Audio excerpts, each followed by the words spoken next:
سبايدر مان واقف قدام هالك، بس هالك مش هو اخطر حاجه، لان في حد دخل دماغه وقدر يحول واحد من اقوى ابطال مارفل لسلاح. والاغرب الشخص ده مش عايز يقتل سبايدر مان، هو عايز يوصل لحاجه واحده اسمها في ماكس. بعد سنتين من اخر مواجهه بيتر بقى شخص مختلف تماما، العالم كله مش فاكره، مش بس نسي ان هو سبايدر مان، ده نسي بيتر نفسه. وده كان قرار بيتر في نهايه حكاياته القديمه، اختار الناس اللي بيحبوهم ينسوه علشان يحميهم، لكن القرار ده ليه تمن تقيل جدا. بيتر بقى لوحده، مفيش ام جي، مفيش نيد، مفيش حياه طبيعيه، مفيش حد يعرف بيتر الحقيقي. الشخص الوحيد اللي لسه عارف سبايدر مان هو نفسه. بيتر قرر يعمل حاجه واحده، يبقى سبايدر مان طول الوقت. مطاردات، مجرمين، ابطال مزيفين، واي مشكله تحصل في نيويورك بيتر موجود. بس مع الوقت بدا يحصل له حاجه غريبه، والقوه نفسها بدات تتغير، حواسه بقت اقوى ورد فعله اسرع، وجسمه بدا يتصرف بطريقه مش طبيعيه. بيتر مش فاهم ايه اللي بيحصل، لكن المشكله مش في القوه بس، المشكله ان القوه بدات تخرج عن سيطرته، وكأن جسمه نفسه بيتحول لحاجه جديده. وهنا بيتر بياخد قرار، لو بروس بانر قدر يتحكم في هالك يمكن هو كمان يقدر يتحكم في نفسه، فيبدا يستعين ببارس. ومن هنا يظهر قدامنا اختراع مهم جدا، جهاز يقدر يقلل تاثير التحول. يعني بدل ما بيتر يتعامل مع المشكله قال لك نركب لها جهاز، لكن الجهاز ده هيغير حياته كلها، لان بيتر مش الوحيد اللي محتاجه، في حد تاني كان بيدور عليه من زمان. بدات تحصل هجمات غريبه في نيويورك، شخص بيدخل جسم انسان ويتحكم فيه بالكامل، المجرم يختفي والضحيه تتحول لسلاح،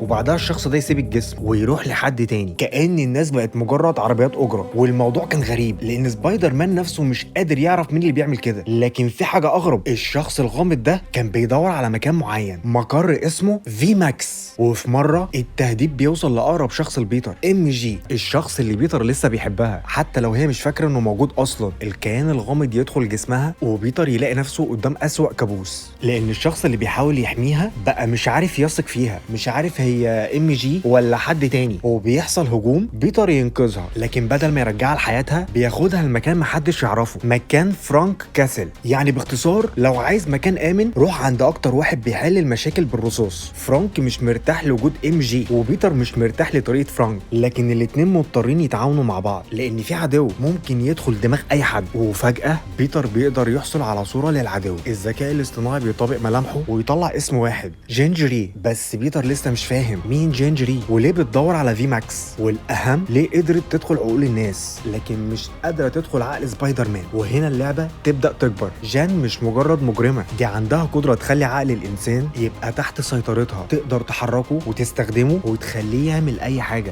لكنها كانت محتاجه حاجه معينه وبيتر كان قريب جدا منها. بيتر يقرر يستخدم الجهاز، جهاز تعطيل قوي والهدف واضح، يمسك جان قبل ما تسبب كارثه. لكن جان عندها ورقه اقوى، بروس بانر. جان تدخل عقل بروس وتخليه يشيل جهاز التحكم في هالك، وفجاه الراجل الهادي ده يتحول لقنبله غضب. هالك يدخل المكان والمبنى كله ينهار، بيتر وفرانك يحاولوا يوقفوه، لكن هالك مش مجرد خصم، ده اعصار اخضر بيكسر كل حاجه قدامه، والاخضر جان لسه مسيطر عليه. بيتر يحاول يوصل لبروس لكن مش عارف، جلد هالك اقوى من اي جهاز، وفرانك داخل المعركه بطريقته، يعني رصاص كتير. لكن فجاه سيطره جان على هالك بتضعف، وبروس يرجع للحظه، وبيتر بيحاول يهديه لكن حاجات اتكسرت جواه. بروس نفسه يقول ان في حاجات اتغيرت، وبعدها مش بروس، هالك. فجاه هالك الحقيقي بيرجع، الغضب كامل والسيطره راحت، ودلوقتي الكل في خطر، وبيتر لازم يواجه، مش عشان يكسب، علشان يمنعه من تدمير المدينه. بيتر بيستخدم قوته وذكائه وبيحاول يفكر بطريقه مختلفه، وفي لحظه حاسمه يفكر هالك بحاجه بتفكره ببروس، ان الشخص اللي قدامه مش مجرد وحش، ده صاحبه. واللحظه دي بتخلي هالك يهدى، والخطر الحقيقي لسه ما بدأش. بيتر يقدر يثبت جهاز التعطيل عليها، قوتها تختفي وجان تقع وتتقبض عليها. بيتر يفتكر انه كده خلص الموضوع، لكن هو مش عارف انه سلم العدو الحقيقي للناس الغلط. بعد المواجهه بيتر يرجع عند فرانك،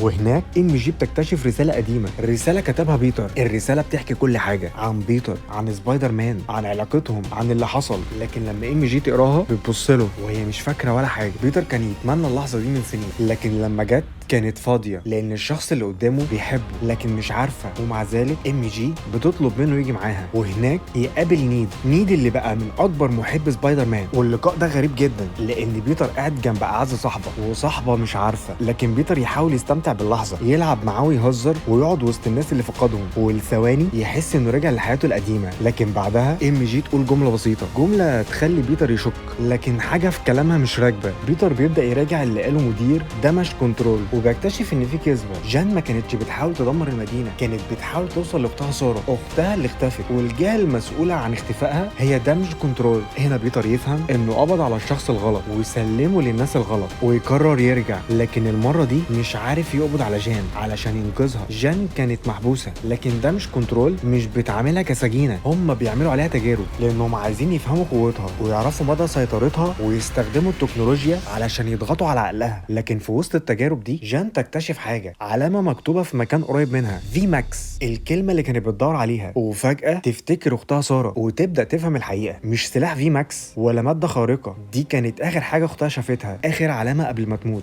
كانت بتجرب على ساره دامج كنترول والتجارب قتلتها. جان تنهار، لكن انهيارها مش ضعف، ده انفجار. قوتها بتكبر بشكل مرعب ومواجهه نفسيه ضخمه تنتشر في المدينه، ناس كتير بتتجمد في مكانها، المدينه كلها تقريبا تسكت كأن حد ضغط على زرار. جان بقت اقوى من اي وقت والغضب سيطر عليها دلوقتي، هي مش بتدور على اختها، هي عايزه تنتقم. فرانك يشوف ايه اللي بيحصل وبيفهم ان جان خطر على الكل، فيقرر يعمل اللي بيعمله دايما، يقتل المشكله، يطلع على سطح مبنى، يجهز بندقيته ويستنى اللحظه المناسبه. وفي الناحيه التانيه بيتر يدخل دامج كنترول، لكن المكان مليان جنود، ومش بس جنود، مجموعه كامله واقعين تحت سيطره جان. وبيتر يلاقي نفسه بيحارب ناس كتير، جهاز التعطيل اللي بيستخدمه بدا يضعفه، لكن كان بيحاول يسيطر على القوى الخارقه، جزء هو اصلا محتاجه. وهنا بيتر بيفهم الحقيقه، هو طول الوقت كان بيحاول يختار يا يكون سبايدر مان يا يكون بيتر، لكن مفيش اختيار، هو الاتنين، الرجل والعنكبوت. فيشيل جهاز التعطيل وفجاه قوته بترجع بالكامل، بالاقوى، حواسه تضرب، سرعته تزيد، وجسمه بيتصرف بشكل مختلف. وبيتر اخيرا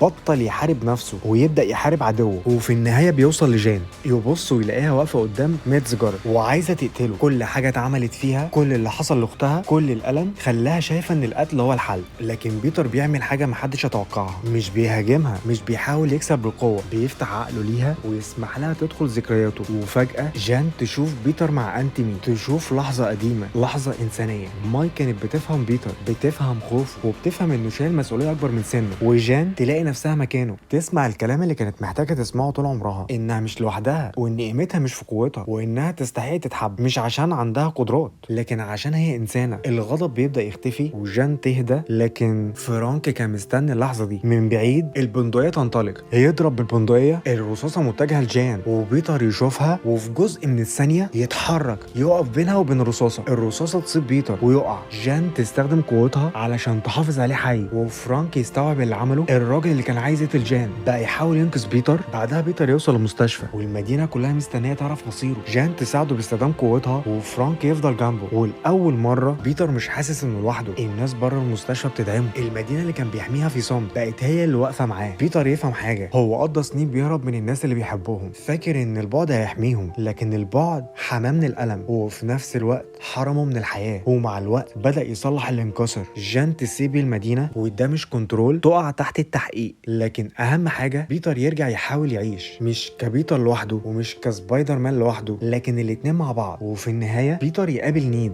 ويقف جنبها ويعرف نفسه، وبعدين يعمل حركه قديمه، حركه كانوا بيعملوها زمان. في البدايه نيد مش فاهم، لكن فجاه حاجه جواه تتحرك، ذكرى قديمه، صوره، احساس، صاحب قديم، وكأن الباب اللي كان مقفول بدا يتفتح ونيد يبدا يفتكر بيتر. والاول مره من سنتين بيتر مش لوحده، لكن الفيلم بيسيب سؤال اخطر، ام جي كمان هل ممكن تفتكره؟ لان بعد اللي حصل مع جان ذكريات الناس بدات تتحرك، وكأن سحر دكتور سترينج مش بنفس القوه اللي كان فاكرها بيتر. والسؤال ده ممكن يغير حياه بيتر كلها. لكن الفيلم مش بيخلص هنا، لان بعد التتر في مشهد واحد، نيد يستخدم تطبيق تتبع سبايدر مان والتطبيق يحدد مكانه، لكن المكان مش نيويورك ومش حتى على الارض، سبايدر مان موجود في الفضاء. والفيلم يقفل على السؤال ازاي وصل هناك وليه ومين مستنيه، وهل اللي جاي ليه علاقه بافنجرز ودومز داي ولا سبايدر مان داخل على مغامره اكبر. الحاجه الوحيده المؤكده ان بيتر بدا فصل جديد، مش لانه نسي اللي خسره، لكن لانه اخيرا قرر ما يهربش منه. هو سبايدر مان وهو بيتر، والاتنين لازم يعيشوا مع بعض، لان اكبر معركه في الفيلم ما كانتش ضد هالك